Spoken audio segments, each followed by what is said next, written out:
কমলের কুঁড়ি দেখা দিয়েছে। এবার তোমরা নিশ্চয়ই বুঝতে পারছো এ কিসের ইঙ্গিত। তার মানে আমাদের পরিরাজ্যে নতুন এক ছোট্ট পরী জন্ম নিতে চলেছে। হ্যাঁ, আজই ব্রহ্ম মুহূর্তে আমি এই ইঙ্গিত পেয়েছি। তবে পরীরা, এখন থেকে কিন্তু আমাদের আরো সতর্ক থাকতে হবে, যাতে কোনোভাবেই ব্রহ্মকমলের এই কুঁড়ির গায়ে কোনো আঁচড়ও না লাগে। তারপর রানী পরী সকল পরীদের ভালো করে বুঝিয়ে বলে দিতে থাকেন কিভাবে তারা সকলে সেই কুঁড়ির যত্ন নেবেন এবং কি কি কাজ করবেন। কি লাল পরি, তোমার ফুল তোলা হয়ে গেছে? দাঁড়াও, এ তো সবে শুরু গো নীলপরি। এখন যে আমাকে এর থেকে নির্যাস বের করে সুগন্ধি তেল তৈরি করতে হবে। আর অল্প একটুতে তো হবে না, এ যে আমাদের ছোট্ট পরিশোনার জন্য।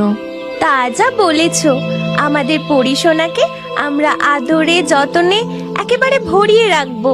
তা তুমি কোথায় চললে গো নীলপরি?